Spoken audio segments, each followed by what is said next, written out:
Welcome back to the Schmoedown replay. What's going on, guys? We're the Cine Fanatics. My name is Chris Adams. And I'm Robert Adams. And we're doing a thing. We're doing a thing. Yeah, we're doing the thing. We're brothers. This is Monday night. We are continuing on into the Ultimate Schmoedown Singles Tournament. Tonight, we've got a fun one because I think, as of right now, just for the moment, we are done with the play-in matches. Now we are actually moving into some of the actual brackets. So for tonight, we've got Lon Harris versus Sabina Graves. So we'll bring on our special guest tonight. It is the one, the only Lon Harris. Welcome, Lon. Hey, welcome thank you. I think I am the only Lon Harris. I've never seen another person with that name. May actually be true in my case.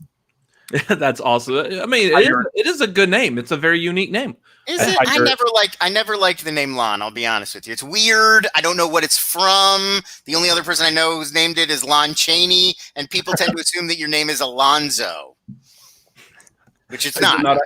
It's not actually short for anything. No, Lon. That's what's on my birth certificate, Lon. You were able to secure the right Twitter handle. Yes, I got in Twitter nice and early, and so I was able to get a 4-letter Twitter name, which is great, which is really makes people feel like you must be special if you got a short Twitter handle. I'm not. You ever tell anyone that like the name Lon is short for the word long? I have not tried that. When people do, they always assume if you got a really short name that it must be a nickname for something. But actually, the nickname for Lon that I used to go by when I was a kid was Lonnie, which is longer. So what kind of a nickname is that? That's ridiculous. Thank you for inviting me on your show about names. Delighted to be here. That's what we're here for. Mm-hmm. Welcome to the Cine Fanatics, where we typically do about an hour and a half to 2 hours about everything other than what the show you think the show is about. So so we're off to the right start. Yeah. Yeah. So this match, we've got you versus Sabina. So typically, like, we'll get the guests on if they would like to play along. They're free to play along. I feel like that might not really matter right now. I don't gotta play this. I lived it. Dottie. I guess I don't know. Well, so actually, the Delinquent lived this. So you're right. Yes, it was. I was somewhere else. I was not in the same room because we would not want any impropriety. Yeah, I just noticed that the Lon is here, the Delinquent is not. So there's no reason for me to have this one. Yeah, as I was saying before the show, Delinquent, charming, but not great at commentary. Not really useful if you want to get some deep analysis. Kind of doesn't function on that level. Great if you want to know like which places have open restrooms in your neighborhood. Oh, because I've always been wanting to know that, actually. Yeah, he's got that information. And you told us before you've been to Austin, so yeah. all over. Well, the place. You've been. I don't know if the Delinquent has been here. But. Oh yeah. Oh, I'm pretty sure. Especially some of the parts of town I've stayed in Airbnbs in. Guys, that was a lot easier to put on than it was to take off. You can always tell it's good when you get into the cab and the guy's like, I don't want to go there. Like, oh, well, that's where our Airbnb is. Thanks. Great. Well, Austin. That's the way it always works out. Yeah. I'll do my best to stay away from literally everywhere. I like my favorite thing about Austin, and then I promise I'll let us get to the shorthand, is that you guys don't like defiantly refuse to pronounce Spanish named things properly. Oh, absolutely. Like, in LA, everybody, we go crazy. We kill ourselves to like try to get it exactly right, like the original settlers would have said it. And you go to Austin, it's like, yeah, you just hook a left on Guadalupe, and then it's Carrillo, and it's like, that's not how any of those are said. That is not how any of those words are said. Yeah. So yeah, we've got Guadalupe. Guadalupe is the main road that runs alongside UT. So yeah, it's supposed to be Guadalupe. Mm-hmm. You got my favorite. Yeah, Manchac is good. It's actually Manchaca, but we call it Man Shack. Like it's a place where all the dudes just hang out at. Right. So it's the Man Shack. Exactly. And then Man Shack, baby. It's like so aggressive you kind of have to respect it. The biggest slap in the face is Cesar Chavez, which is supposed to be Cesar Chavez. Cesar Chavez, not Cesar Chavez. Caesar Chavez. Like, oh my God, y'all. Incredible. Oh. I salute you. So you're very stubborn here. Just won't even listen. No. So this match that we're about to watch is going to be, let's see, it is who are the factions involved? It's been a long day already. Ooh, Sabina's. I believe it is the usual suspects because she's being managed by Mr. Sam Levine in this match, and then of course my faction would be Swag with the great Winston Marshall as my manager. Yeah. So I think I nailed that, guys. I think I nailed that question. Good job. That's actually final answer. That's actually something to commend because Swag's actually been on a pretty good roll. I mean, we've gone back and we've seen, we've watched y'all's team matches that y'all have had in these throwdowns leading up to this point, and some really good stuff in there, of course. Yeah.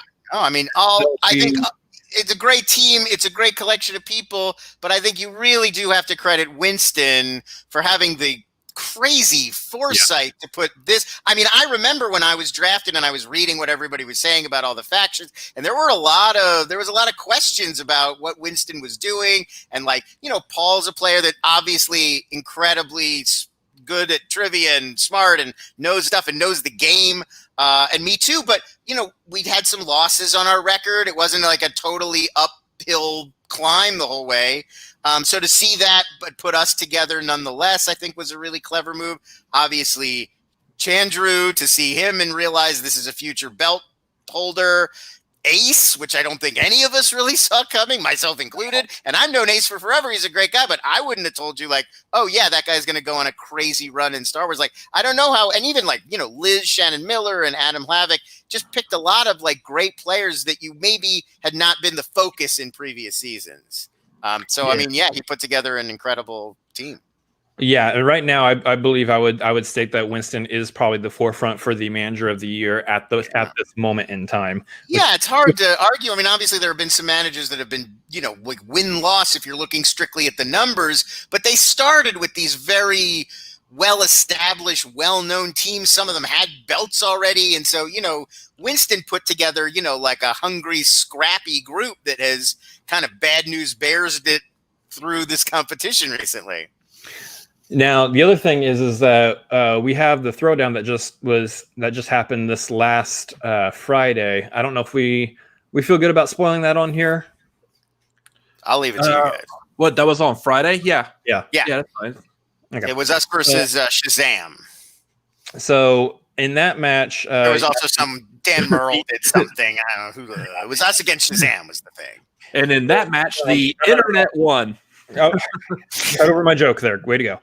No, it was you guys and Shazam versus the internet is what it was. Right. Yes. Wow. But no, that was still a really hard fought match despite the technical issues. Yeah, I mean, the internet issues, I think at first it was just me and I felt like it was just horrible and it was really shaking me. But then once it spread to everybody, it was just all right, we're all kind of in this together. And I think it actually added to the camaraderie of the match. You can't be mad at these guys. You're trying so hard just to hear them. So yeah, it added another level of challenge. But no, I mean, what a team. I mean, we knew going in that the margin for error in a match like that is extremely low. I mean, you're always one missed question away from missing your chance because, those guys don't miss much. Yeah. I mean, you look at Bibiani, he's been a singles champion. You look at the kid, Brendan Meyer, he's on his way to being some kind of champion at some point. For sure. Yeah, I mean, and we're very similar. I think the genius thing about Winston putting Paul and I together, all of my past teams partners, they were always roughly around my age, roughly around my knowledge area. I mean, Bibbs, I've talked about this on shows before. He and I used to work together at a video store. Literally a lot of the movies I'm answering questions about, I watched for the first time standing next to William Bibiani. Wow. We learned about movies very much together.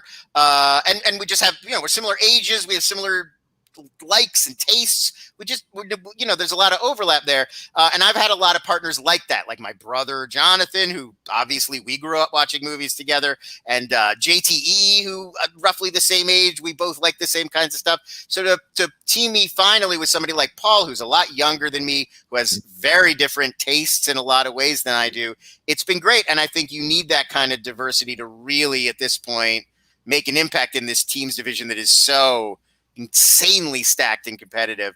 But I would point out Shazam also has the same advantage. It's Bibbs is more my age. Brendan is younger like Paul. They have very different takes on movies and what they've seen. So yeah, when you have that balance, it's dangerous. I know a lot of people were talking about something similar like that before with partnering up Rachel Silvestrini with Janine the Machine, but both of them, their strengths and their tastes and everything seem to be pretty similar. Wouldn't be that strong of a team if they both know the same thing.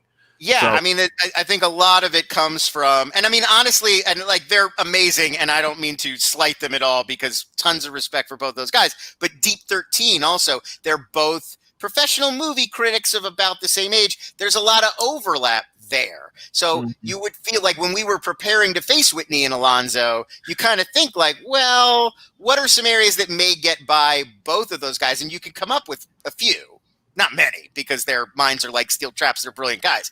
But when you're thinking about Brendan and Bibiani together, where do you go? I mean, what don't they know about? Like, what's an area that you can safely say neither of those guys has seen a lot of movies of this type? Like, well, maybe Bibbs doesn't like this thing, but Brendan does. It's very hard. And I think Paul and I are kind of like that too, where, he loves YA movies. That's exactly a weakness for someone like me, where I didn't see all the Maze Runners when they were new because I was already an old fart.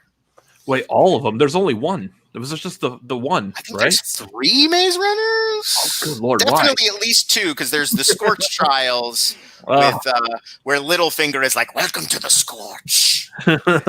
Literally all I know about it. But I think there's 3 Maze Runners. I think he's trying to remember. He's trying to not remember the sequels, and I'm trying to not remember any of them. Yeah. I don't but exactly, like I don't care about that stuff, and sort of it's pretty obvious once you get to know me at all or see me play the game that like that's not my strength. Like 70s and John Carpenter, great, let's do it. But Disney and like I say this a lot too, that like I think every guy, especially when you're getting into movies as like a teen, you go through this phase from like 18 to 26 where you're just crummy. You're just like a crummy, you got a bad attitude, and it's like, man, I don't want to watch kids movies. So you just don't see the family movies and the animated movies that come out. You're like, I was focused on, I don't know, art movies and sci-fi and horror and like all the stuff that interested me. So there's just this gap. It's just there. It's always been there. I don't even really know about it. I don't think about those movies, but every once in a while you'll get a question. Like for me, it was Cloudy with a Chance of Meatballs, where it's like, who was the mayor in Cloudy with a Chance of Meatballs? And it's like, I know that's an essential film for people who are a lot younger than me, but I was already a man, like I had no interest in that. So I've since gone back and watched it, and it's great. So don't get any. The answer is Bruce Campbell, and I know that now. Yeah. So speaking of getting in the match, we should get into this match. Yeah, I won't shut up. You guys take control. Everyone in the chat, just keep in mind, if you have seen this before, me and my brother have not, and I'm not certain if Lon has seen this either. I know the Delinquent has, but not sure. The Delinquent participated in it. I have not seen it at all. Oh, okay. So, feel free to answer along in the chat if you want to play along, if you haven't seen it also. But also just keep in mind, we haven't seen it, so please do not spoil this particular match in the chat. If you do want to spoil it, though, as we have learned in previous episodes, there is the streamlabs.com/cinefanatics. Feel free to drop something in there if you feel like it. If you have any questions, you can do that. You can do the super chat on here. Anything, questions, comments, anything, we will pause the video and address those immediately. Also like to point out there is patreon.com/cinefanatics. Hop on the tier that you would like to hop on. It's all fun. Let's get into this match. Touching back on that spoil for the Streamlabs. Honestly, if the price is right, you can spoil whatever you want. If you want to tell everybody how Usual Suspects ends Hey, that's 100 spot at least. Ooh, yeah. Not the team, the actual movie, The Usual Suspects. Yeah. That was kind of a confusing thing in this game. Anyways, let's watch the match. I forgot we're doing a Schmoedown thing here. All right.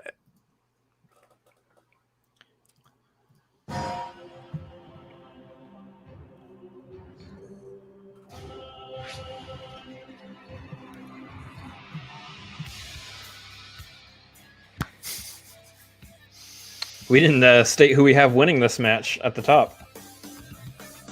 I'm sitting right here, guys. Yeah, I mean, the ultimate Schmoedown We're gonna be honest. begins today. We have Last Lon week winning we this. had the plan. We Thank know you. who's Okay, good. playing I can who stay. now. It's and because today it you're all here. begins. No, it's I'm not. Christian It's Harloff. not. Mark Ellis. Look, man, we've been doing this since 2014. This ultimate Schmoedown tournament. This is the biggest one we've ever done. Simon All the Peter competitors Gruber have been set, from, and it all starts today. Die Hard with a Right, Vengeance. Christian, and to Yes. say that it all starts today and we're beginning anew and this is our Simon first match Gruber is to is diminish Hans the Gruber's heat, brother.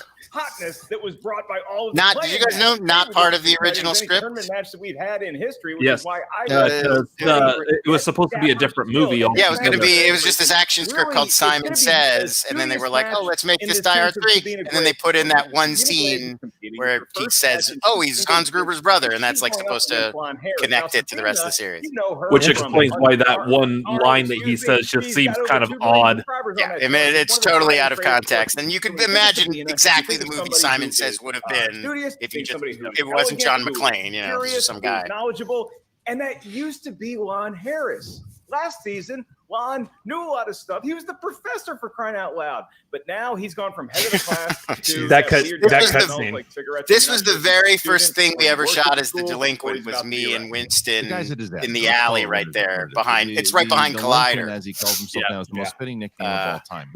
He's That was But yeah, that the was I was weird still thing really about it, though, figuring Mark, out is what it was since gonna you've gone be. through That this, was also where I whatever, started to get a little weird. Like, I don't want it to read like I'm making fun of homeless Lights people, Out. Him and which is Oyama not were a funny, good and it's fit, very sad. There's a cannot lot. It's a huge discredit problem in Los Winston Angeles. Marshall. What Winston Marshall So I always try to started make it do that in I'm the not beginning of the homeless. I'm season staying ultimately led to somewhere. what I'm everyone doing is talking about something. with It's Winston more like a now, traveling what a around great thing. manager he is, and how he's able to Kind of a align lazy with his nomad. players, and that Right. is Hopefully definitely the that case comes with through what and he's it doesn't done read like with I'm Lon just Harris, supposed to be Paul like a Oyama. bum, which feels And then the opposite side of that mean-spirited is and Sam is not Levine. what Sam I Levine intended has at all. drafted and picked You're a up free people, spirit type with person a that just lot of wants to potential. buck the system and Sabina Graves is Exactly, and someone that's that you know, like I've been every doing time I had a stuff like conversation with I'm now Sabina, on you like could a tell tour if it was through a thanks win, to if it was a Video loss, Drew's green she screen she backdrop. loves the game. I'm on She like a wants tour to of play. She TV wants to get shows, so I better. was in She like the wants to, Twin you know, Peaks she really woods, wants to and then I was be in like the part of it. Breaking Bad New You put Mexico her together desert. with Sam So Levine. you know, I'm going to keep doing stuff like that It and was get kind of it get away really from made because a lot of sense people, you know, they want to Sam make is the joke that like, the type oh, of I saw player Lon in his sleeping under case the that can overpass last really night. Like I speak to totally the get it. system I about totally get it, pushing but up to the next I don't level know. and It's a getting thing it. I'm sort of a Sam little Levine trying knows not his to way do. out, not only just playing That in the makes match, but he has that experience that he can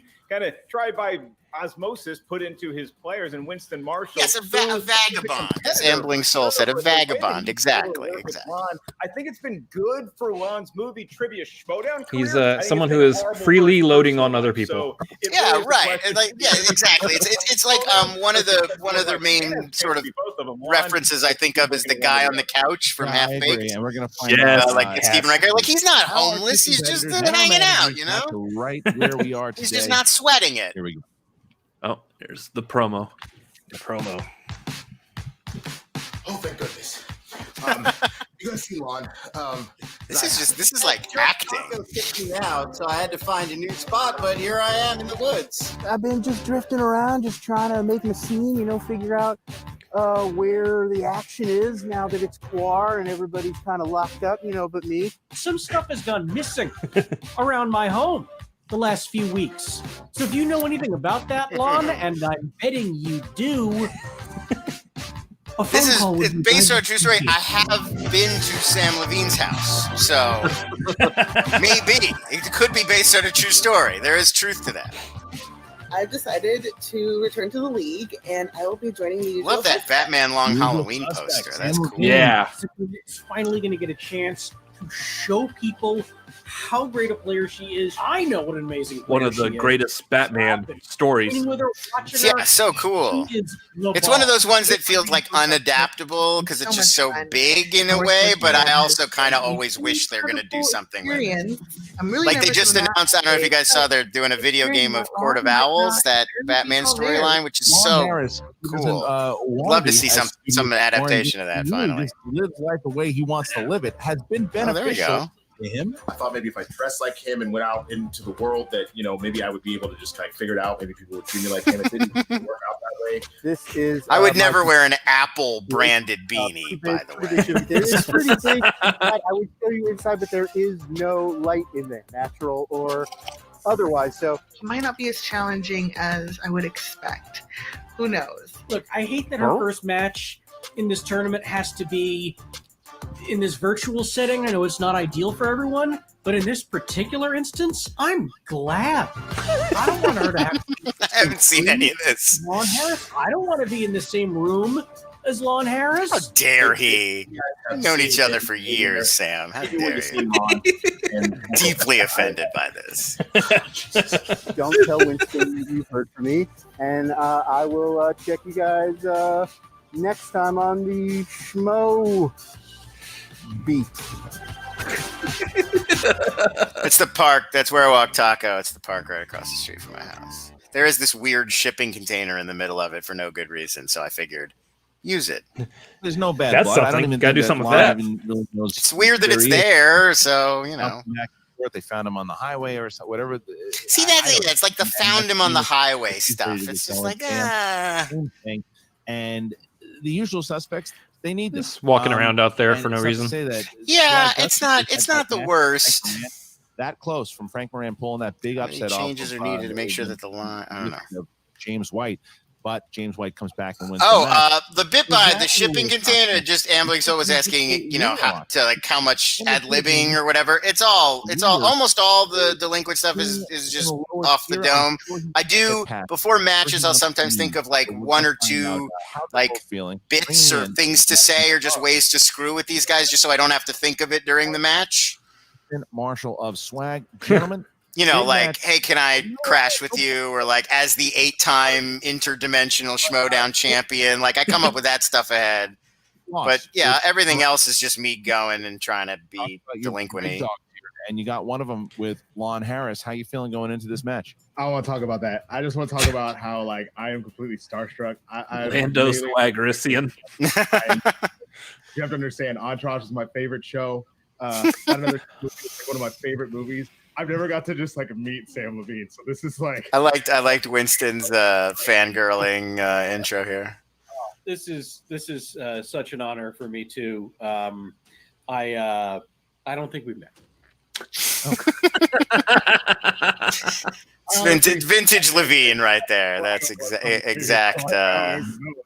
That's his comic style for sure. You're so sweet, looking up to your old friend like this. Winston, I know that once the lights come up, it's going to be you focusing on what you need to do for your competitor. So, Winston, you can downplay what happened in the play-in match, but it's got to hurt a little bit. So, is there any sort of personal vengeance that you want to take from that match into this one?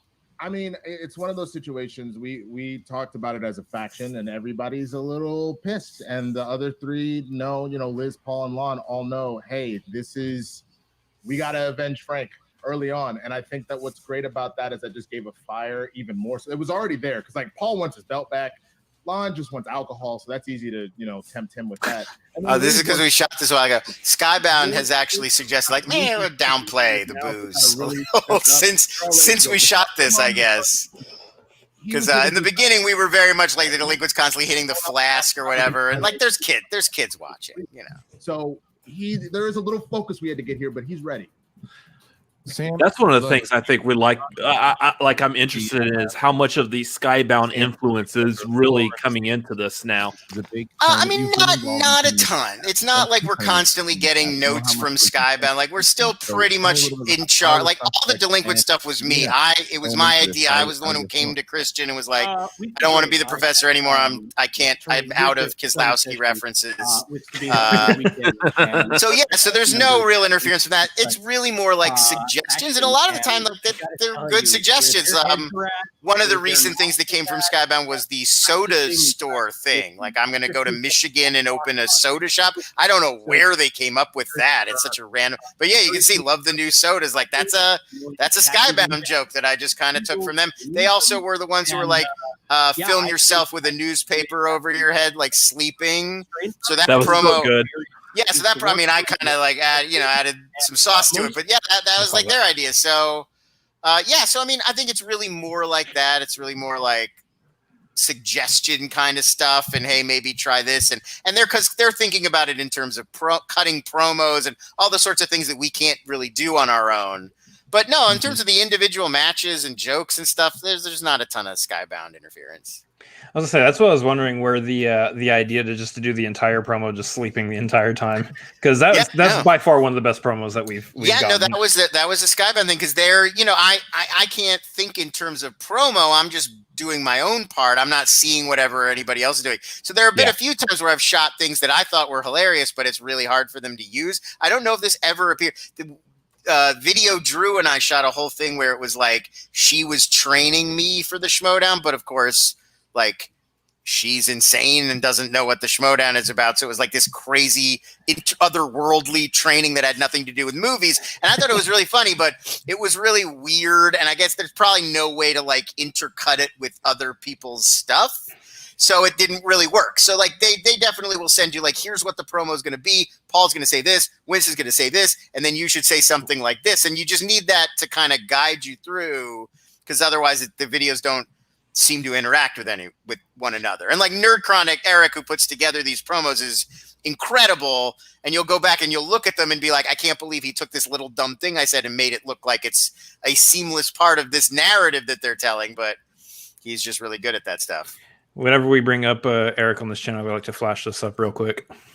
Yeah, I mean, the guy, like, I think part of being an editor is when you do your job really, really well, it seems seamless and effortless, and it looks like this is just what this video was supposed to look like. But he's taking like these crazy disparate raw materials and turning it into this thing, these packages. It's really like next level. The guy's amazing. Yeah, for sure. Yeah. Side note before we get back in there, I like to think that the soda shop that you're opening is like one of those like really nasty sodas, like the buffalo wings and the ranch. Celery soda and like sweet pumpkin corn pie soda, and yeah, exactly. And also, a lot of people wrote me to be like, I'm from that part of the country and we call it pop. You should have said pop shop. And for that, to them, I would just like to say that was a Skybound note and not me. The Delinquent wouldn't blame them. Delinquent wouldn't know that. Yeah, no, he doesn't know regional. You're lucky he didn't just say like a Coke store. To touch upon that real quick, out of high school, I joined the military, and that was probably the number one like topic of the discussion is when anyone joins the military is everyone sits around like, so what do y'all call soda? Yeah, what do you call soda where you're from? Yeah. No, I know this is a regional fight, and I apologize to the people from Michigan, but I urge you to please blame Skybound and not me, because I did not write that particular joke. There goes that Skybound sponsorship of the I apologize, but I don't care. Yeah, no. I also have too much alcohol for the Skybound. Honestly, Michigan, get over yourselves. Oh, Video Drew's here. I just told the story about Video Drew's promo, and she missed it, and now she's here. I talked about the promo we shot that nobody's ever going to get to see. She heard her ears were tingling somewhere across the internet. Well, that happens a lot of the time anyway, on different reasons. Say it again. Let's say it again. I'm not retelling the same story. We'll talk later. And then thank you, Jake. Yep, just to remind everybody, we got Streamlabs open. If you want to send one in, send in your questions for Lon, and we will get to them. either in the show or at the end of the show, however it works. Whatever, man. Whatever. Let's continue this. Whatever floats your Brad Gilmore. Got it. Oh, I get it. Okay. Nailed it. The truth is, Winston and I are good friends. And Winston, I'm very worried. Your Funko Pops, they're in a very dangerous position where they are. That is not earthquake safe, my friend. Okay, I don't want those things to slide off and smack you on the skull in the night. No. It's all again. good. It's all good. I had put it originally over my bed, but then I put it to the side so that wouldn't happen. But I got an earthquake safe shelf over there. So it's all good. Plus, it's all Star Wars. They got the Force. They'll be fine. Well, you guys are about to go head to head here. This is the first. Christian's like, match. Are we doing a Schmoedown match here? We're talking about Funko Pop. Tends to happen a lot with swag matches. We sort of take things on tangents. Yeah. What? Oh, I was like, they're not in the that knowing very well we started off this entire stream tonight talking about yet, but ladies and gentlemen, we're going to put both Sam Levine and Winston in the waiting room. Mark, they are ready to go. It looks like it anyway. Yeah, I was wondering the same thing. If Christian wasn't drinking with Lon on the side of the highway, we know he was at least grilling chicken on the side of the road. It's what he's famous for. And Christian, I know your next question. Yes, I am ready to get this thing going because maybe apartments are earthquake safe. This match, it's going to get shaken. All right, Mark. So if you are ready, I am ready. Ladies and gentlemen, we don't get those. For the movie trivia Schmoedown. Introducing first, representing the usual suspects, making her Schmoedown. So you can't not talk about how awesome every single faction's theme is. This one, I like this one. I mean, obviously Swag has the best one, but I think this might be my second. This might be my second place finisher. It is a pleasure to very have 80s, it feels like Drive or something. So, look, you haven't been in the league in over a season or two, and now joining the usual suspects, joining with that crew. This side of Team Action. Scott, how dare you? But why the decision to sign with not just walking around with a cane and sunglasses. This is a real character. Team is filled with so many enthusiastic I'm just kidding. movie-loving people that you see Lon pop out home and like a new scholar. I'm excited. I'm gonna wait a really long time to say the answer I know. So I thought this was like a natural action. You see that adorable Baby Yoda over your right shoulder, and Baby Yoda's famous for the quote, "Not easy being green." Wait. So he said Baby Yoda. Green in terms of being a rookie, and not only being a rookie in a singles match, but also having it be in this tournament format. Do you feel nerves? Do you feel excitement? I mean, it's my life goal to be able to do a good Bateman. I always have constant It's anxiety. like you're doing Bateman doing Cruz, basically. Anxiety and excitement because I think Bateman was always doing a somewhat of a cruise. Bateman I think for sure Bateman that side of the Bateman persona is cruise inspired. I think like early cocky cruise, like Maverick cruise, match cocktail cruise that I've won so far. That was with Ethan Hunt cruise. It's a different cruise. But I also have the experience of having. I've always wondered if this was like in the back of the mind of John Connor. Oh, he knows, right? I think we all know that John Connor knows what's going to happen. He's not an idiot. He figures. I'm like, you know what? He figures this out, right? Yeah. Before we bring in your hey, Dad, I need you to go back in time and Lon Harris obviously has been. Yeah, you got to go have sex with my mom so that I can one day be. Now he's that's like the plot. He definitely knows that going. Is there anything knock yourself out, Dad? What kind of a future leader would he be if he couldn't have put that together? An opponent like Lon Harris. Do me a favor and go shoot my mom. I like a little bit of a chaos. She must have told him stories about the guy Kyle who helped her when he was when he wasn't born yet. Helped her. I might have been at a table with him. Helped her get away from that tournament. Early and the professor. So now he's like he helps better than most. But you know what? That's fun. Let's do it. All right. Thank you, Sabina. We're gonna put you in the waiting room for the moment, and we'll see you in just a second. And her opponent, representing Swag, with a record. That's right. You've heard a lot of this theme. 4 wins. Never getting tired of hearing this 4 theme. defeats. He is It's really good. It feels like, you know, it feels like it fits the team. Yeah, helped her. He helped her escape a Terminator. That's what they said. The definition. I don't know. I guess think that's awful funny. It's exactly what he does.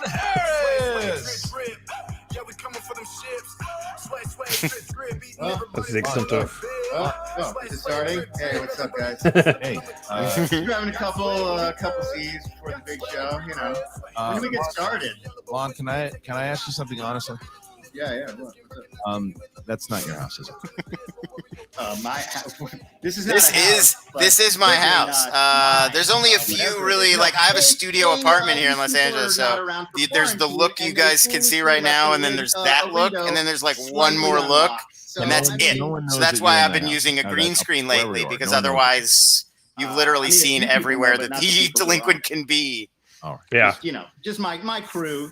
Some of the swag crew. Come through. If people want to roll through. Yeah, I don't think that's true. I think if Winston knew that you were there, he'd probably ask you to leave. But no, don't tell that guy. He's been trying to find me for forever. I'm sort of dodging him. So yeah, do not. If you see Winston, do not tell him you've seen me. Lon, why are you in somebody's house? Stop making me break into places. Do you know how dangerous that is for me? Stop it.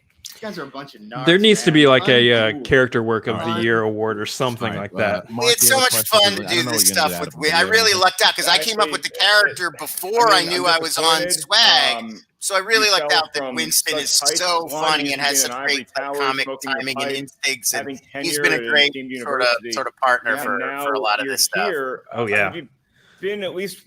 Do the people whose house you're stealing have a? It's given Paul a good good thing to work off of also in his transition out of that heel role into what he's doing now. Yeah, I mean, I don't know. Personally, I feel like there's so many people doing like the classic heel in the Schmoedown. Yeah, it's so hard to get noticed that way with the sunglasses and the attitude, and so I think it's good that Paul has kind of opened up his character. I'm gonna ask it anyway.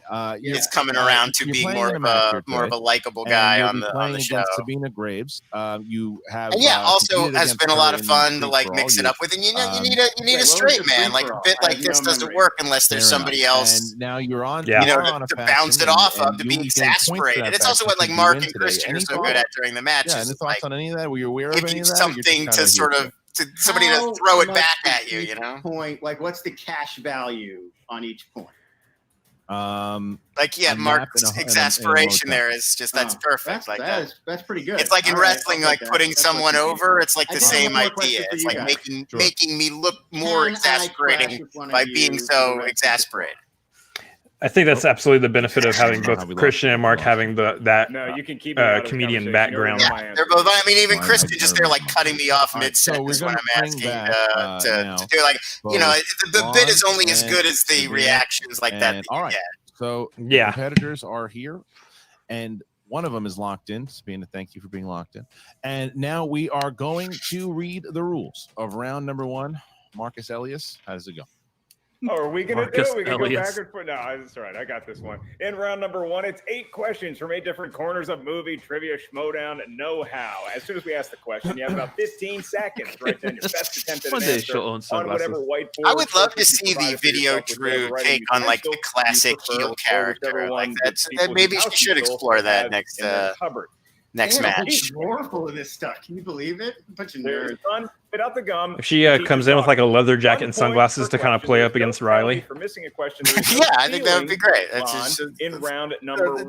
A bit to think about. 3 usages of the JTE rule throughout the duration of call it to the hand. If you're not sure you heard a question, Ryan brings up Ellis. Sometimes will refer to me as young man. I gotta be. I have 10 years on that guy. Used at any point. You may initiate the challenge, but your manager must ratify and confirm that the challenge has been issued. And we'll ask both competitors to keep your hands where we can see them, unless you're writing down the correct answer. Just heavily older than Mark Ellis. There's no argument. And I'm talking to one of the competitors a lot more than the other one with that last point, Christian. Yeah, and we asked the managers inside of the waiting room to do the same during the rounds also, please. That's the same thing like Ellis calls us boys, and this one down here is like literally like a year younger than Ellis.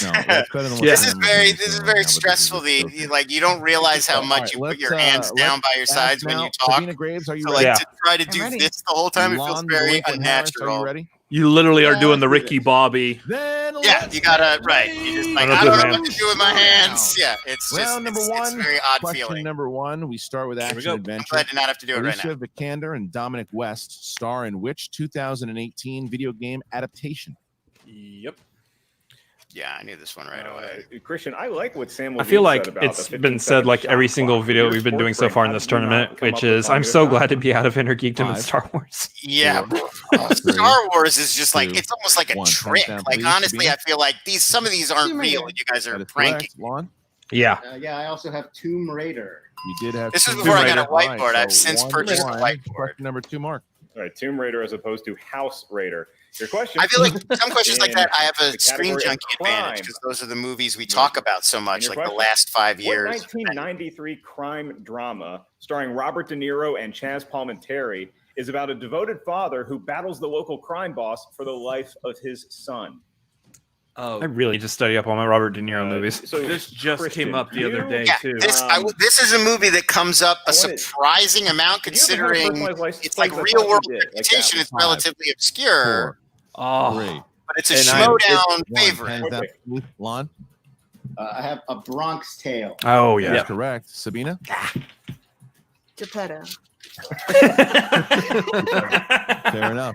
A good fake answer. We should give JTE a will five never for live that. these down. Directed by, All right, next Robert question. De Niro. Here we go. Next question. Trisanta Sora Dramas. Terrace Tops. Who directed 2012's Magic Mike? Oh, We love this movie. Never seen that in the theater? First movie was really good. Yeah. Second one, not so There much. were moments, right? I don't I think like I the got the second one, spelling too. right. I think Yeah. Christian's wrong. 2. Yeah, if I remember it's- correctly, this is the second one's Hands down, great. please. And Lon. It's Steven Soderbergh. It is. yeah. Sabina? Steven Soderbergh. Jane Fonda. Steven Soderbergh. 3-1. Steven Soderbergh. Isn't it weird that as the we get to dude our knows next the question male there, stripper answer, but not the lady? That's Not by kind my Christian. Sabina has 10 points now. Your this guy. fourth question. That's not how I in expected it to round go. Number one is in the world of family films. And your question: who plays Gregorio Cortez, father to Carmen and Junie, in the first three Spy Kids films? We better know this. This was filmed in Christian, Austin. your little tykes ever watched? That's the, right. the Spy Yes, Kids? Rodriguez, Not yet, hometown but I hero know for that- you Oh, guys. you're talking to me Troublemaker now. Studio. I used to live within walking 5, distance of Troublemaker 4, Studios. Always Yeah, wanted he's- to walk over there too. 2. Such a cool guy. Pen down, please. I really And like Yeah. Lon. I have Antonio Banderas. You have the right answer. Sabina, Antonio Banderas. you also have the right answer. You said- 4-2. Antonio Banderas. Banderas. And Antonio Banderas. Sci-fi. Guillermo del Toro directed Austin. what 2006 film that includes characters such as Ophelia, the Fawn, and Captain Vidal. You can see as soon as he says the fawn, I'm like, okay. All right. Favorite sci-fi movie is Star Wars. Bonus points if you actually write down what the Spanish title was. Nope. Ooh, 5, I'm not taking bonus points. 4, 3. I don't know. I'm going to perform adequately. Sabina, The word that's in this title, I don't know how to say in Spanish. it is. And Lon, Pan's Labyrinth. correct. Yeah. 5-3. Pan's 5-2. Labyrinth. Look, I'm just trying to spell 2 labyrinth point correctly, okay? lead. Like it's got to be like El Labriento del The Fano or something Fano, like that. right? You're right. You're right. 3 questions correct, and he's going to be asked a bonus. I know it's question. El Espinable del Diablo it's is a Devil's comedy. Backbone. Something like that. And your question. James Caan plays Walter Hobbs, the biological father to Will Ferrell's buddy, in what film? Come I don't know on. why this is- You're one of my closest friends, and This I look one's for you to gimme. succeed in life. But when you do comedies and nobody does anything, it makes me happy. This is what Eric and Drew call a Dorsia question. 3. If you've seen the movie, you know the 1. answer. Hands down. Like Yeah. Dorsia in American Psycho. Elf. Oops. Notebook. Elf. Correct. 6-4. Elf. 6-4. Elf. And our next Elf. question, in the realm of horror slash Thanks, Mr. thriller. Narwhal. Horror slash thriller. Happy Death Day was released. Oh, geez. Jeez. Year. I'm good at years if it's like my childhood through like high school, college, but as soon as it's after that, I'm useless. 5, 4, Chemistry. 2, 1. Pens down, please. And we start with Sabina. 2018. Is incorrect. Oh. Come on. I have 2016. It's also incorrect. Looking for 2017. Yeah, I was saying 2016. Yeah, we hit it on either side. I knew it was recent, and I knew that there had to be enough of a gap for the second one to come out. Yeah, But, exactly. beyond that, like individually, I feel like with release days, I always get it like within a few years on either side. But it's hard to pinpoint. Voices the Pixar character of Mike Wazowski. Oh, interesting. This just came up in the Shazam match as well. Mike Wazowski. The same actor. I blew it. I didn't even realize that I'd given 2 correct answers of the same actor recently. 1. Pens down, please. Lon. Billy Crystal. That is correct. And Sabina. Billy Crystal. All right. So 7 of 5. Billy Crystal. Is the score. William after Crystal. the round of play here. Mark, the managers come in. And we Bill will get Crystal. to the rules of round number 2. What do you got? Billy not a Crystal drink. is like a Christian when they go to a pumpkin patch together. In round number 2, each competitor gets a spin at the wheel. All right. So anything going through your head at this point in the match? You feeling pretty confident at this point? What was the score? I missed 1, and I believe Sabina missed 2 or maybe 3. I think it was like 7-5. Yeah, that sounds right. Yeah, I mean, like when somebody there honestly, like there were a few things that she missed that I feel like is sort of telling, like the Bronx Tale one. Like it's sort of obvious that older stuff is going to be more of a challenge, and she's keeping up in terms of more recent films, like the last 20 years. So I mean, that was kind of already what I sort of thought going in, just because she came from the superhero news team and is younger than me. So I already kind of suspected that. This seemed to confirm it. I think this whole match really, not to tease too much, but it really comes down to what we both end up spinning. And I think that's what really, like neither of us had a win-loss at this point that would have put the match out of anybody's contention. I in general, I think round 1 is like the least significant round in a lot of ways, unless you really, like, there are times when it can really either throw you off just in terms of momentum, or you can really like miss a bunch of questions. But I think for the most part, everybody does pretty well. And then it really comes down to round 2 and like what you spin. And that's such a make or break kind of situation. And I think in this match, especially, it was decided in round 2, not round 1. Yeah, like round 1 is the warm-up round, just to get you back into it. Exactly, and to kind of get your mind thinking trivia, because the harder questions are kind of coming up. And it wasn't always that way. I feel like round 1 is a little gentler this season than it has been, because I used to feel like round 1 was very intense, and like I would miss a bunch and I would be nervous, each individual question. Now it feels like, round 1 is like warm up, and then round 2 is when they start with killers. I was also thinking that Drew is pointing out that the Terminator moves and it's kind of janky. It is not my DVD's fault. That's how the Terminator moves. It's from the 80s. Why would you blame my technology? All right, let's proceed. That was all I had. I think one of the things that actually showed that lets round 1 feel a little bit more, I guess, easier, or what have you. This season is because they are bringing those old questions. The older questions are coming back into play again, so they're able to reuse some of those questions before that they were using in the earlier seasons that were when it was just a bunch of friends hanging out and doing trivia for a bit on a show. Yeah, and I mean it's also like when you've used up so many of the more obvious immediate questions, what's left is more obscure stuff, more weird stuff. Like it's what happens. A lot of the competitors are always nervous about picking wheel slices that have been used a lot, even if they're stuff that they know really well. Like I am a huge John Carpenter fan, as you could probably tell from the Pride match. But even so, like, in past seasons, if you pick John Carpenter, well, it's been hit so many times. They've done all the good thing questions. They've done all the good Halloween questions. Like, you're going to have to talk Ghosts of Mars. So, like that is definitely a concern. And it is one reason I think that the round 1s are more accessible now, because we're starting over again. By the way, as someone who likes horror movies and John Carpenter, and therefore likes it whenever someone spins horror or something, because I want to answer those questions, thank you for choosing and sticking with John Carpenter.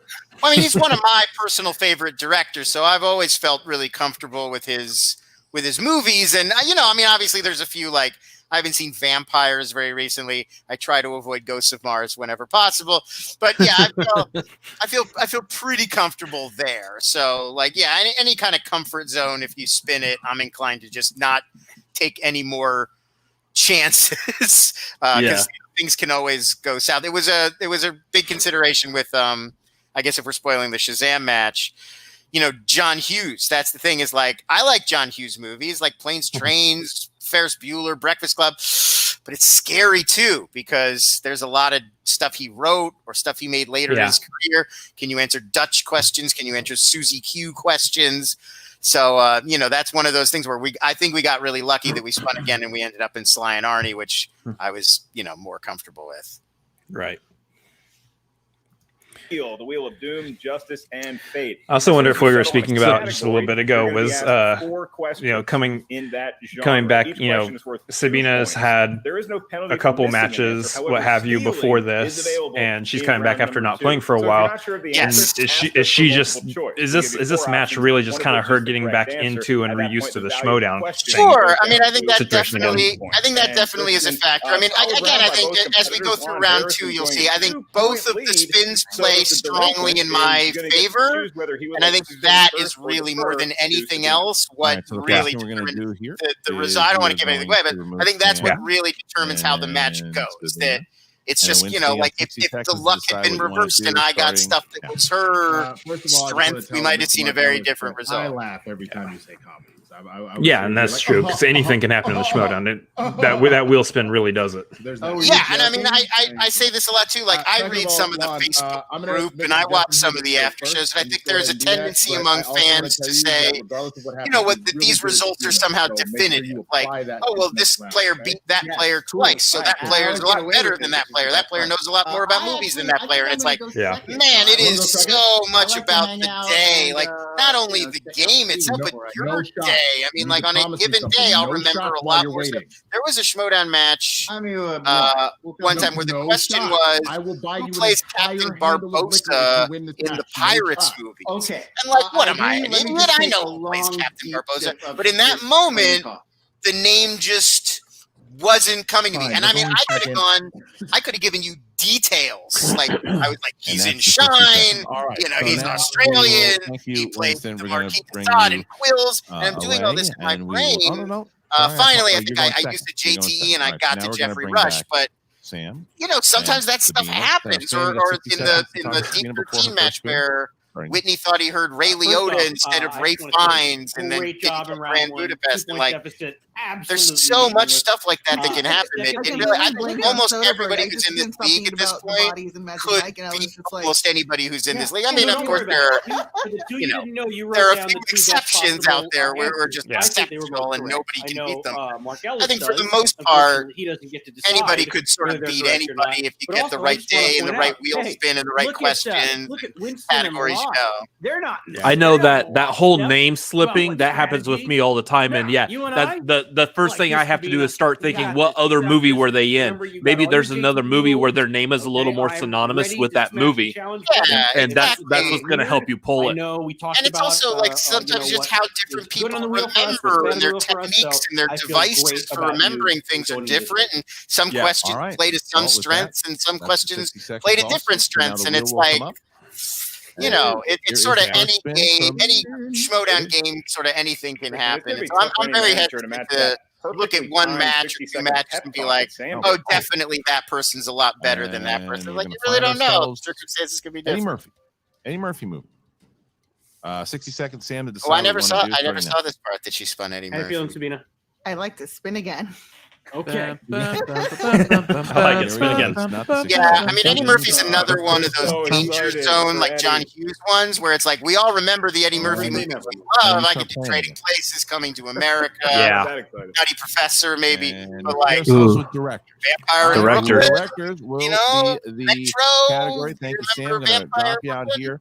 Bowfinger. I mean, I could do Bowfinger, but like Meet Dave, like he's in so many grand movies. That Haunted Mansion Disney one. Sabina, you get 4 questions. 4 questions in round number 2 here in the realm of directors. All right, to make sure that everybody has their hands up. And here you go. Sabina, are you ready? Yes. All right. Question 1. My hands Who are up. directed the films Fast Food Nation, Bernie, and Last Flag Flying? It's another local for you guys. Yeah, Richard Linklater, isn't it? Yeah, you got there. Multiple choice, please. I thought Hometown it was Bernie, but Jeff Nichols. C. Richard Linklater. D. Yeah. David When someone says someone local and is a director for us, I'm either Richard Linklater or Linklater or Rodriguez. Rodriguez. Those are the two hometown heroes. Yeah. Food Nation. Oh, Drew's moving on to Terminator 2, everybody. David Gordon. Nice. B. Jeff I love that Nichols. movie. C. He's Richard jamming through Linklater. those- D. that franchise. David O. Russell. hey, they didn't. Richard He didn't write Linklater, out we also David O. have Russell right. It's supposed to have an Slacker, which is, apostrophe. my go-to film. That's correct. You'd On still point. get a little under Or Dan's skin line. by bringing Question that up. 2, Sabina. Catherine Bigelow directed this 2012 thriller starring Harrison Ford and 12 Liam or If you want to pause here, this has already been controversial on the internet. I didn't even hear it in the moment. I was looking at the screen and saw 2002. But you can hear Christian definitely says 2012. Challengeable because it is a 2002 film. None of us caught it in the moment. And I certainly didn't. I knew the answer right away. So I knew the answer. I just jump immediately to that. But Which this is back to a subject that gets brought up a lot is if you have played in the Schmoedown, you don't see the question pop up on a screen in front of you. You just got to be listening and you got to be able to hear it. And when if there's a mess up like that, yeah, that could really hurt in some cases. It's more. I mean, it would have been a bigger issue, I think, if we were all in the studio. But the other thing about being in the studio, just to give you guys a little peek behind the curtain, there's an audience when you're filming in the studio, even if it's just the other competitors who are going to be on that day and their friends, and people from the Schmoedown community just show up to support their friends or whatever. But like I've seen Sam Levine, William Bibiani, Adam Witt, Paul Preston, these guys who are knowledgeable. They will hear something like that and run in and tell Christian and Mark in the moment, like, you guys retake that because you said 2012 and it's 2002. And so they don't have the benefit of somebody listening over their shoulder anymore. So sometimes there are mistakes that we catch in the moment that we can't catch because of this virtual presentation. Man, I can't wait for this pandemic to be over. Yeah, right. Like it is. I mean, it's such a different. Like I'm enjoying the virtual matches, and it's nice that we get to keep it going. But it definitely is a very different vibe from being in front of a room full of people that are cheering or booing, and like especially if you're telling jokes, like I'm trying to get, any kind of response. Like you just kind of when you're on a computer, like you can wait for the time delay and people to go, okay, yeah. But like you don't have that sense of like, was this funny or are people just humoring me? Like you do when there's just a crowd and they either laugh or they don't. Yeah. All right, that was all I had. You can keep going. Especially if you got Megan in the studio saying, "Laugh, everyone, laugh." Yeah, right. Or, K-19, the Widowmaker. C, the 13th floor. D, the Minus Man. K-19, the Widowmaker. K-19 wasn't correct for 1 point. Yeah. Here's the next one. Drew watched the special edition. Who directed and appears in the 1989 dark comedy The War of the Roses? That's not multiple choice. That's not Donner, is A, it? Danny DeVito. No, Danny DeVito. C, Robert Redford. Yes, Danny John DeVito. Waters. It is Danny DeVito. C.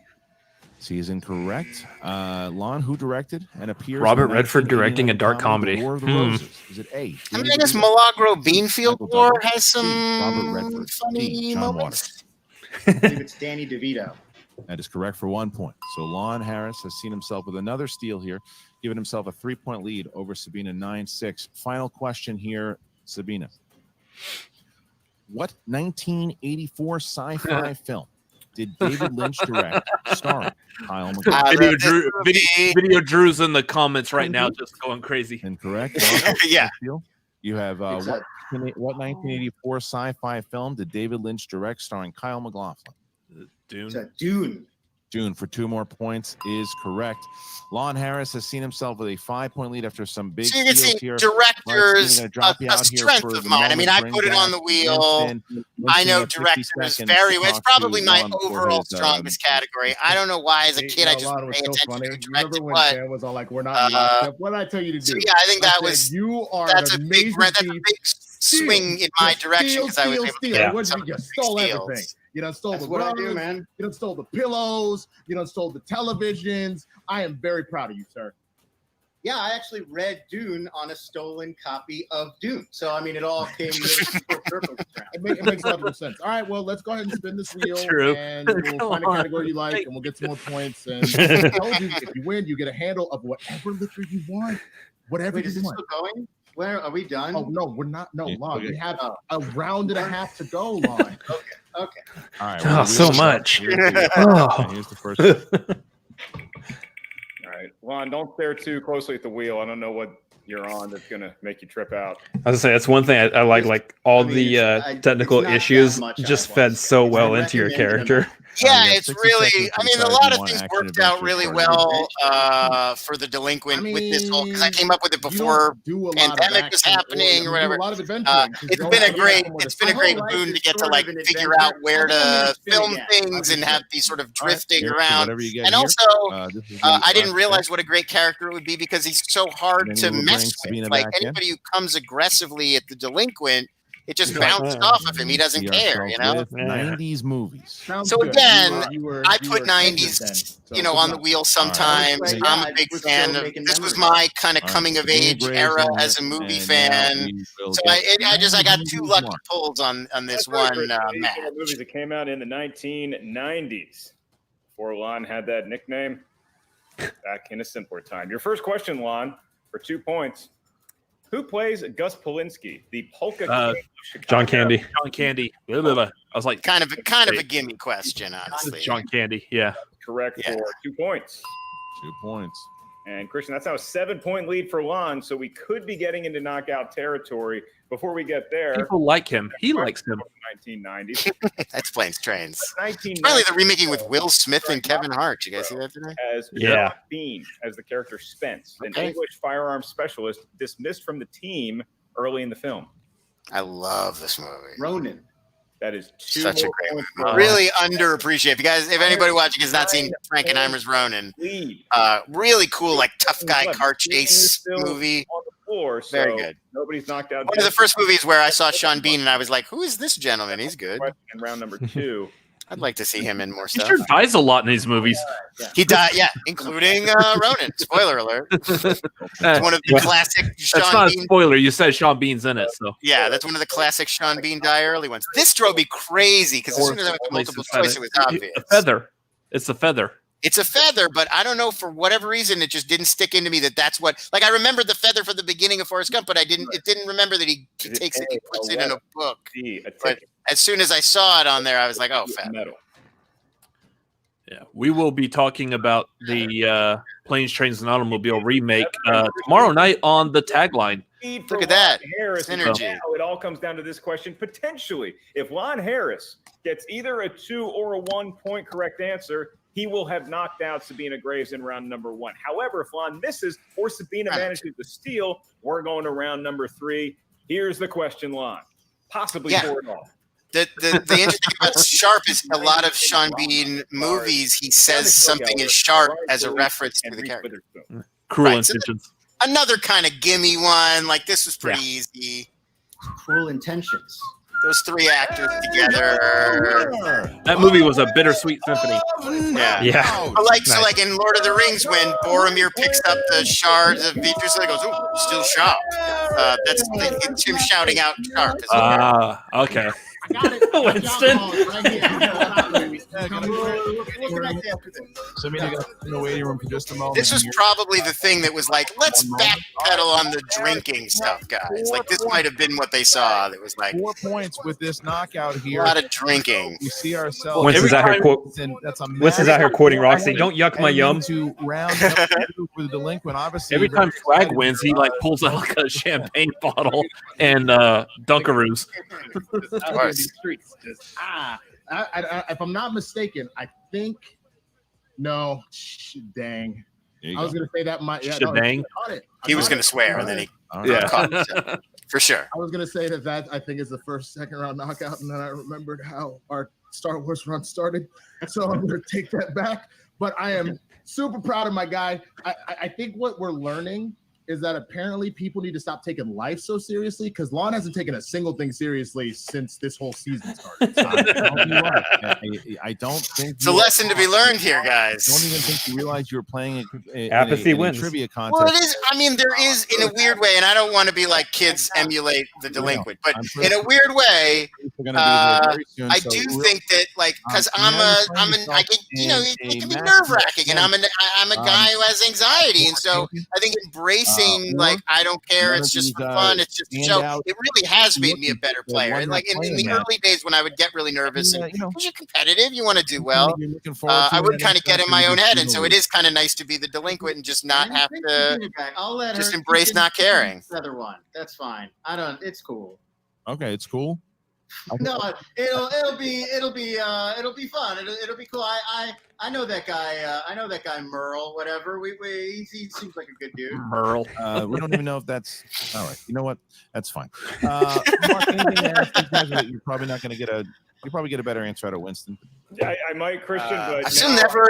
In 3 seasons now, I've never come up against Dan in the actual Schmoedown. I mean, obviously, I don't think I probably win, but he's like a steel trap of trivia knowledge. But it would be fun to give it a try.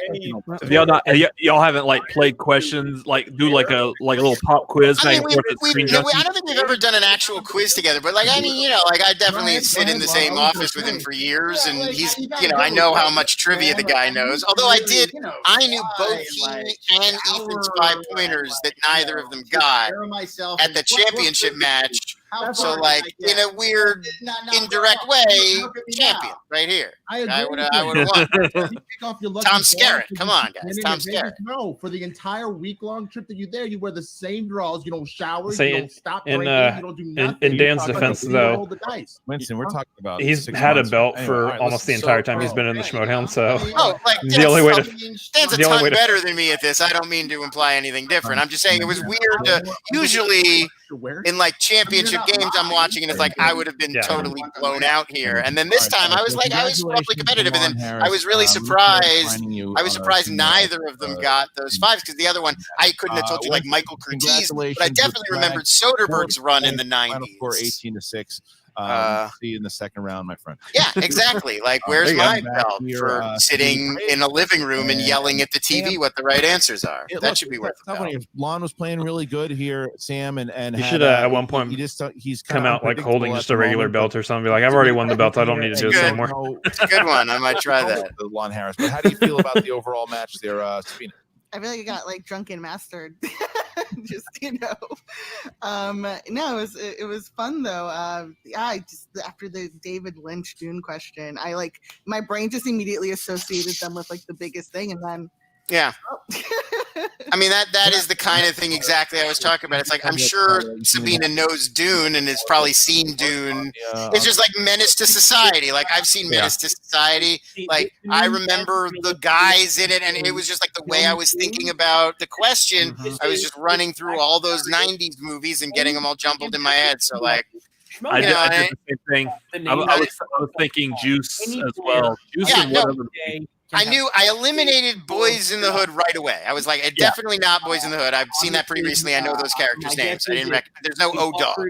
But after that, it was like Juice, Fresh, Menace to Society, Don't Be a Menace. You know, and you're going through all those movies. And while I'm going through all those movies, Paul says Juice, which was on the list that I already had in my head. So it was like, oh, it must be that's perfect. You know, so like I was thinking either Juice or Dead Presidents. Right. It's like the next Blues Brothers one.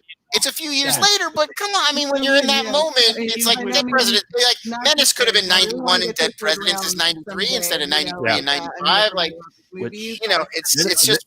Have it be quantified. It's just one of those things where sometimes you're going to pull it and sometimes you're. I know Winston was devastated, but previously have known. So Menace and Dead Presidents both star Lorenz Tate. Right? Yeah. No, I mean, then like you know that's a genre, so like immediately you zero in on the subgenre and the era. studio. And like Yeah, I was able to get there, but just to get to this specific movie in like 15 seconds, like it's just it doesn't always happen. So I mean, I'm sure that's what happened with Dune.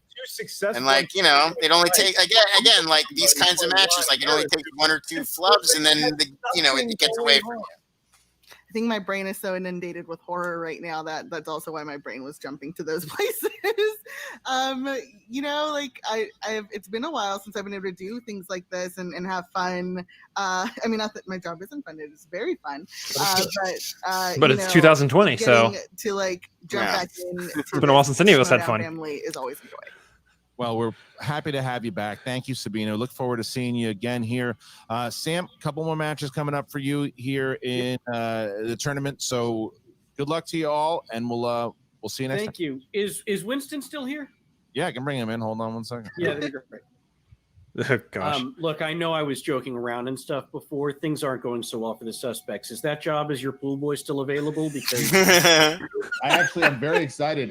It's a pool that I live in a complex where there's hella kids, so there's a lot of pee. So I could definitely use help. A lot of pee. Very funny. Very funny. Alliance is being made already. All right, thank you guys. Really Wonderful. appreciate it. Once again, Sabina. You don't always get to appreciate the kind of like you're in the room and you're trying to figure out what you're going to say next. So it's nice to go back and like watch the match like a Tournament viewer. has begun, and it starts off the Delinquent taking a big victory here for Swag, 18-6 with a big knockout So I'm up victory against Collins or Roca next, which again, Roca, a legend of the Schmoedown that I have never personally faced in the ring. Very excited. I mean, Collins seems great too. Would totally be down for that face-off as well. Again, picks up another victory in his. Either way, it's going to be a good match. Either way, it's going to be a good match, but it would be fun to go up against the Outlaw at last and test my mettle against one of the Mount Rushmore nominees. Now, but where's John?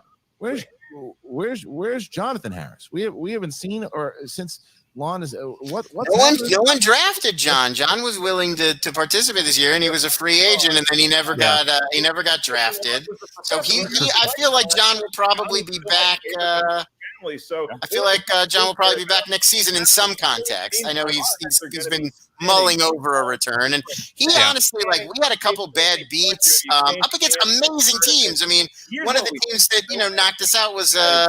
They're currently like the #1 contenders, I think. Brackets will be it's Riley and Bateman. Who's the boss? Who's the boss? Exactly. Yeah. So we didn't have a great showing against Who's the Boss, but we didn't get a friendly wheel spin, and they're an amazing team. So I would love to see John come back and get another chance because he knows his knowledge base is pretty considerable. I think he'd be a good competitor. Starting. Do not forget about all the big pay-per-views that we have going on, and on August 27th, that's right, the big one, the biggest Schmoedown match maybe ever. It's gonna be some good stuff. Jericho taking on Kevin Smith. I'm very curious about Chris Jericho's trivia. I know Kevin Smith's trivia knowledge is considerable. I feel like Chris Jericho might be jumping into the deep end of the pool a little bit here, but we'll see. I mean, maybe he seems very confident, but that is also his job. Yeah. No, we're gonna have Kevin Smith is gonna be on SCN Live tomorrow. Yes. So kind of like hopefully maybe a nice like little preview, get some more of his like thoughts about the Schmoedown. Yeah, I mean, I just hanging out. Like Kevin made a show with us at Screen Junkies called "What's in the Box." That was about like he would just unbox retro toys and nostalgia toys, and his. It was always Gwyneth Paltrow's head. Right. No, it was right. Thank you, because I'm glad the title joke got through. But yeah, it was just we would just throw him like he wouldn't know what was going to be in there. Not Gwyneth Paltrow's head. And so, but no matter what it was, like even if it was something obscure like Waterworld toys, or we threw him like a curveball, the guy just knows his stuff. He's just got that kind of brain where he just like was hanging out and absorbing pop culture for decades. So I've been doing this for a while, and like I would be intimidated to come up against Kevin Smith. I'm excited, eager to see what they want to do even further beyond just that match, if there's more to do beyond that match. But this match that we just watched, yes, great performance. Excellent performance. I mean, you came in and you did what we expected Lon Harris to do. And that's continue being what the kids out there are saying, one of the best players to not yet win a belt. So yeah, it's been some bad breaks. I mean, I feel like I definitely have gotten opportunities in turn, gotten to finals in a tournament and had contender sort of matches, and it's always tough. But again, like I said, I mean, I think that there is kind of a coin flip sort of. Once you get high enough and once you get up against the top tier people or teams in the Schmoedown, it's kind of a coin flip every time. It's just, is it going to go their way or is it going to go my way? So, I think, I'd still love to compete at that level and get another chance. But yeah, I think it's just one of those things that happens, that sometimes the chips fall your way. And sometimes it's just like you get scores and soundtracks and you don't realize that you don't really know a lot about scores and soundtracks. You think you do, because you've watched a lot of movies and you know who all those guys are, but then you get questions and it's like, who did the score for this random movie? And it's like, well, I don't remember. Like, so, like those kinds of things happen. And I feel like I'm getting smarter about the game as I go. And, maybe one day soon we'll have another shot. I think, to me, Final Exam is about as strong a chance as I've had at getting to a championship level match yet in the Schmoedown, because Paul is incredible, and I think we have really good chemistry together, and we're a very good, well-balanced team. Do you know yet if you're in the teams, or is that something you can say or not? I think so. It's sort of been tacitly. I think because we didn't progress after last week against Shazam, we're kind of the natural choice on Swag, the most experienced Swag team at this point. But, I don't know if it's written in stone yet. I mean, anything could sort of happen. It's that kind of a show and a game. So no guarantees. Yeah. I'm definitely, focused on the singles tournament right now. Mm-hmm. But we'll see. I think so. I'm inclined to say we probably will be there. Yeah. And then from this match going forward, like, how do you feel up against either Adam Collins or Roca? Like, Adam Collins still a fairly untested, I haven't seen a ton of his matches, or I don't know him personally. So, a question mark is always kind of dangerous, because you're like, well, maybe they're not going to know as much as me, but maybe they're a secret powerhouse. And, you never know where these people are going to come from. Like, you might not think Ben Goddard is a huge threat, and then he's coming and they lighten up the league. And I had this with Paul Preston last season as well, where I didn't know Paul Preston from Adam, and then I come up against him. It's like, oh my God, this guy knows friggin' everything. He's like a movie genius. He's wearing Martin Cove T-shirts. Like, he's crazy. So, it's always scary to come up with somebody there's no footage on. You can't go back and really see a track record. But, I welcome the challenge. And then Roca, I would love to come up against, just because he's such an esteemed player, and I feel like he's almost the anti-Delinquent in some ways. He's so passionate and he's so invested, and he really brings 100%. And I just feel like that would be fun as a dynamic of like the outlaw bringing this heat and intensity, and then me like pretending to fall asleep between rounds. I just think almost for the comedy, I'd like to try that out. I think that's a fantastic idea, fantastic matchup right there. Because I think you nail it. Roca's definitely wears a lot of his passion on his sleeve. You see it every match, and then to go up against someone who, I mean, you care about the game, but your character doesn't act like.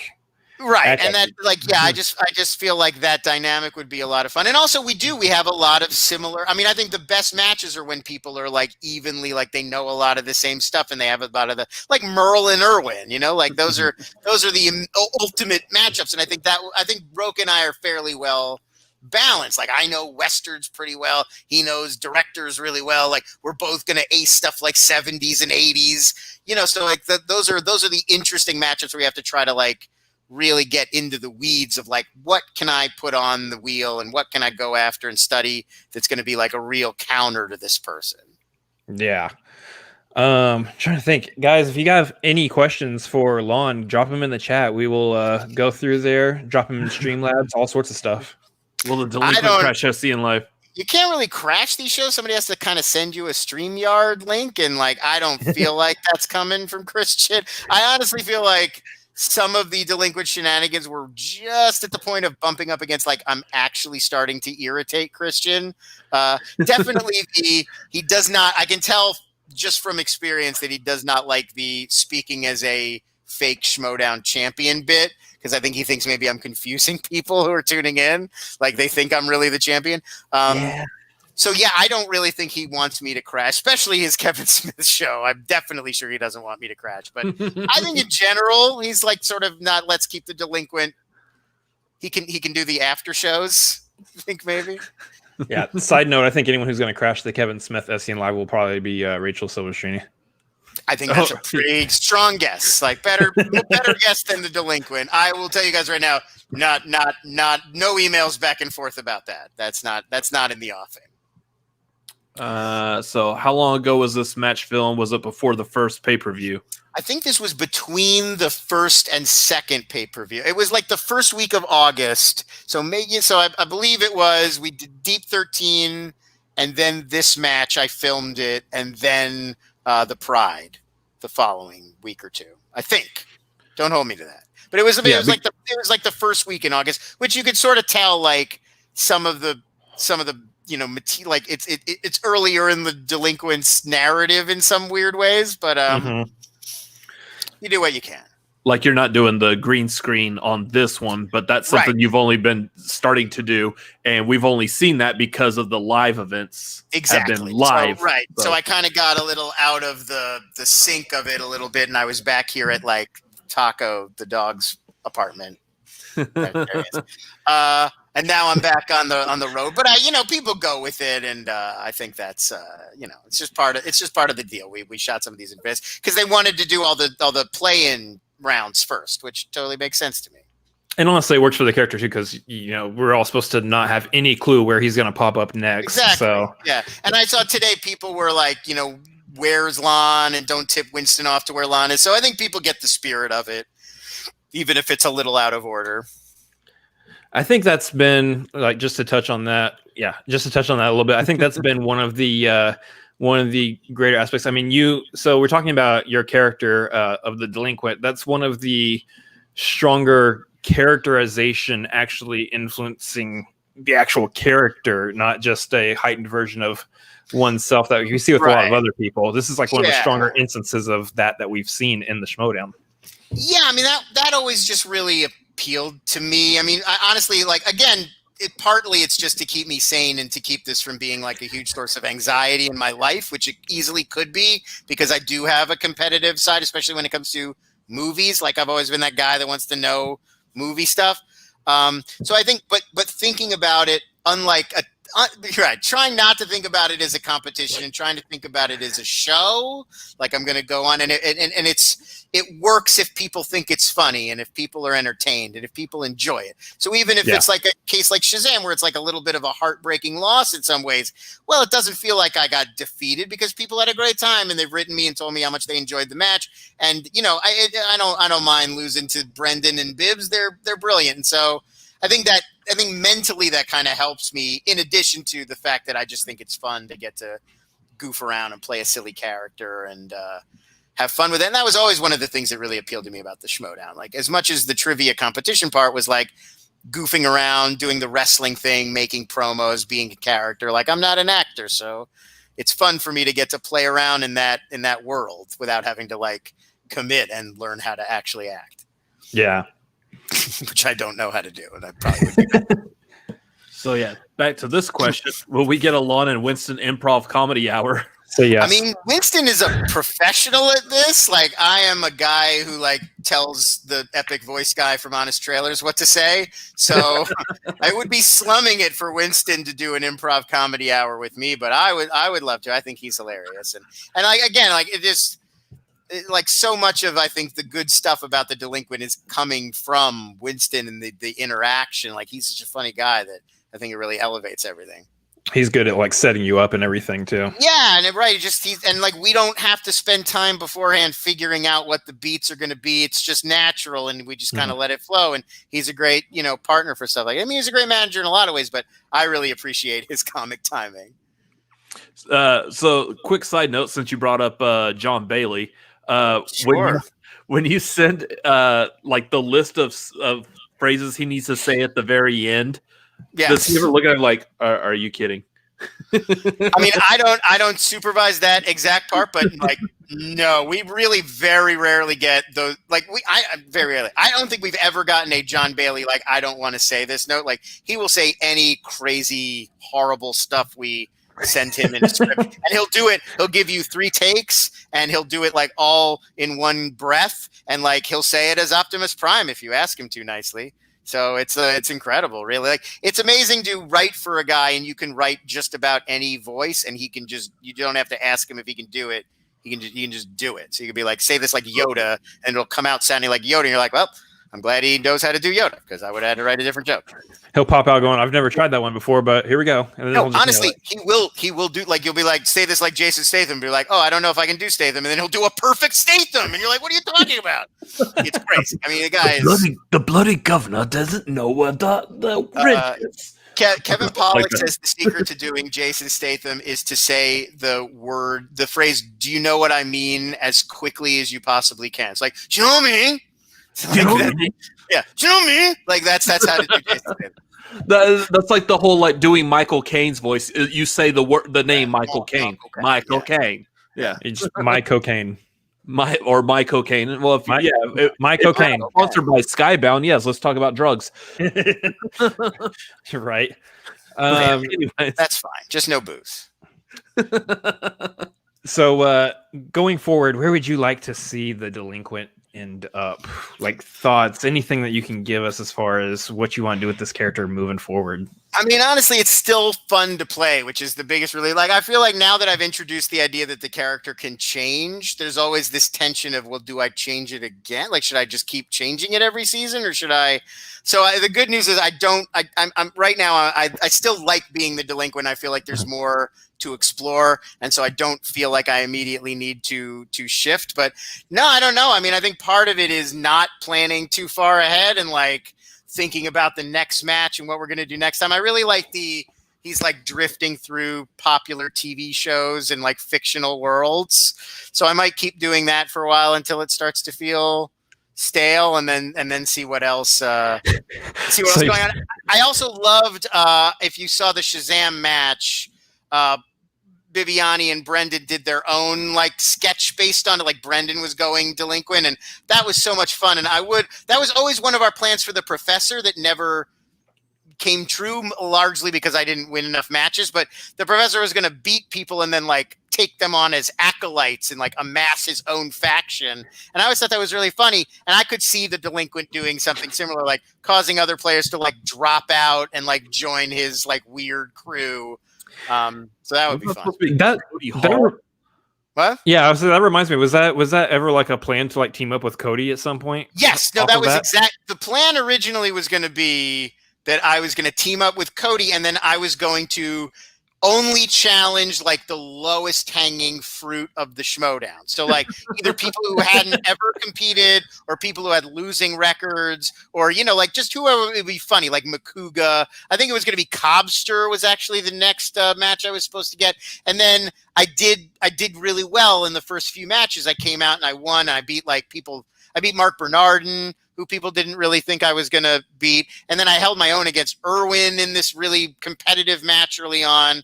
And I think after seeing that, Christian was like, oh, I don't want to just do this silly subplot with him. I want to start putting him in big matches and seeing if he's like a championship level contender. And I think that kind of threw off the storyline, which was fine. I mean, I wanted to, you know, compete against the big boys or whatever. But yeah, we never got to actually do the Acolytes storyline where I amass all these lower tiered players under my umbrella and like tutor them and raise them in the Professor's sort of way. And it would have been fun. So maybe we can still make that work.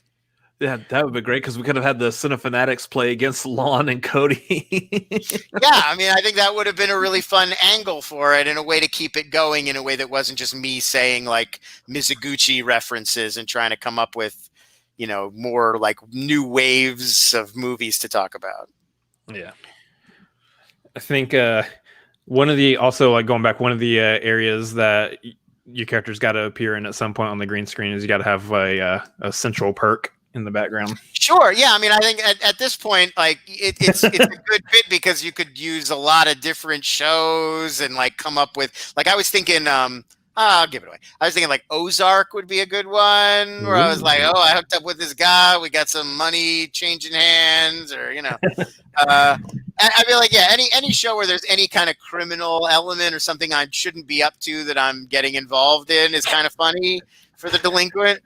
You're ending up in the Banks house from Fresh Prince of Bel-Air. Yeah, right. Yeah. I mean, yeah, like as long as the only rule is it's got to be an iconic, like a recognizable location that I don't have to like call out what it is. So like Central Perk is perfect because it's like, well, where else? Like you see that couch and the Gunther, and it's like, where else is it going to be? Right. What would be funny is if they managed to get into the new studio this season, and then you could end up like somehow showing up like back at the Collider studio or the old Afterbuzz. Yeah. Oh, that's really funny. Yeah. Well, I mean, one of my plans that we never got to do because we never got to go back to the studio was to actually have it like set up like I've been sleeping under the Schmoedown table. So like get a camera back there, and I've got a whole like George on Seinfeld, where I got a whole like a blanket and an alarm clock and everything. So maybe one day we'll get to goof around in the studio again and shoot some real stuff. It's fantastic. It sounds like you got some really good stuff coming up, and maybe we might get to see a pretty good character arc from somebody in the Schmoedown too. It would be nice. Yeah, I mean, I think a lot of the virtual stuff, it does make it a little harder. We can't shoot scenes together and stuff. So hopefully, once we can leave our houses again, that will be on the docket. All right. Well, do we have any other questions here in the chat? While we wait for that, Lon, if you would like to go ahead and plug some stuff. Just follow me on Twitter at LONS. That's where I post all the stuff I'm doing and working on. Oh, it's right there. You can follow me on IG too. I don't post that much, and often when I do, it's like pictures of me making a weird face, like something. But feel free. Not a lot of thirst traps on my IG, but go for it. And yeah, I mean, I work on like a lot of Screen Junkies and fandom videos, but I post all the good ones on Twitter, so you can just follow me there. Right on. Yeah. That's all I got. Doesn't look like there's anything else, so we will go ahead and not much to know. Let's see. We will go ahead and start ending this episode. If y'all would like to, let me see. Where should we start on this? Let's start with the. Yeah, I know. I'm an outside thinker. I usually talk a lot when I think.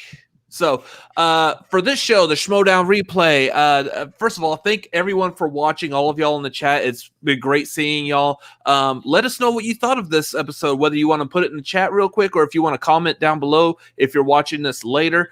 Just let us know what you think of the show, of this format. It'd be great. Tomorrow night, we will be doing, tomorrow night is Tuesday night. So we will be doing the Tagline, which is our show where we talk about movies.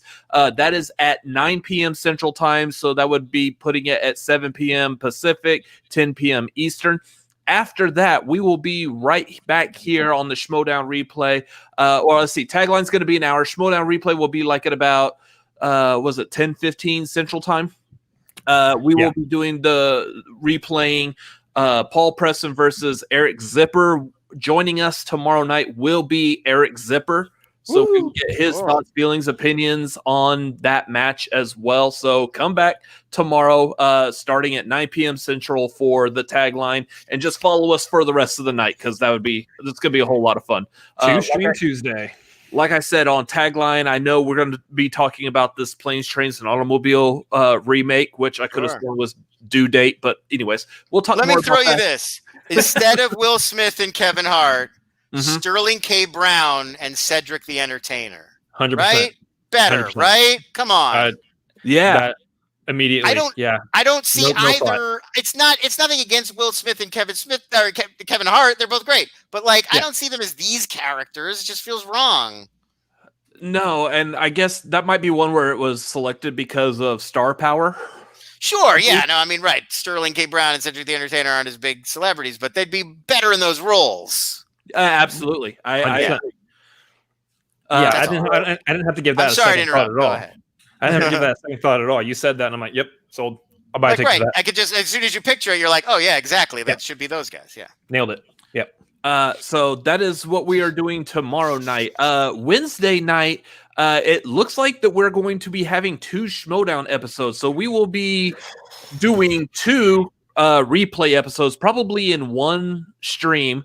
We are still there's still like a little bit of stuff we're trying to nail down as far as the guests go, just because one of those is a play-in match that was affected by this past Friday's pay-per-view match. So we're gonna make some of this work, but just follow us on Twitter and Instagram at CineFanaticsMLP. You will see updates and notifications as to what we're doing on Wednesday. Just plan on Wednesday. It's gonna still be the 2 episodes, so it's gonna be like a good probably 3-hour long stream, but we're up for it. So we can say at least one of the 2 potential guests on that, right? I mean technically, yeah, we can. So those 2 matches that day is going to be now that we just had Sabina with Sabrina Ramirez, yes, with the R. Sabrina Ramirez versus Vinny Mancuso, and then the other one is going to be Jader Paramo versus who's he taking on? Jim Veveda. Jim Veveda, that's right. So once again, name slips. Nice. We will on one of those matches. We will be joined by Jader Paramo. So Jader will be joining us for at least his thoughts on his match. So it's gonna be a good time on that one. Might be a 2 guest Thursday though, so stay tuned. Yeah, possibly. And then I know Thursday. Wednesday, I should say. On Wednesday, yes. On Thursday, we got Brendan Meyer versus who's Brendan Meyer taking on? Alonzo Duralde. Yes. So that one, do we want to say that one as well? If you got it confirmed, you can say it. If not, don't say it yet. Yeah, I think we're good. On Thursday, we will be joined by Coy Jandro on that one. Get a manager on this one. Yeah, get his thoughts, feelings, and opinions on that match. So, yeah, a lot of good stuff going on with the replay this week. So make sure y'all like, comment, subscribe. And then make sure you follow us on our individual Twitter, Instagram. It's Robert Adams MLP, Chris Adams MLP. Just follow us if you want. It's fun. It's right there. Yeah. Bloop. And yeah, I think anything else we need to plug? I think we're all plugged up. Okay. Ooh, fantastic. Hop on our Patreon. Again, we got some fun stuff coming up this month for that. So please hop on that. Help us out any way you can. They're on the Patreon. Again, thank you everyone who watched along. Yep. Thank you everyone in the chat who has been here. It was great having y'all here. Big thanks to Lon. Thank you for being on this episode. It's been fantastic getting your thoughts, feelings, and opinions, insight. This is just so much fun to do. Thank you for being here. Thank you for blessing us with your delinquency potentially. Oh, totally my pleasure. Thanks for having me, guys. It was a lot of fun. Yeah. Anyways, that's going to do it for tonight. Y'all all have a great evening, and we will see y'all later. Good night. See ya.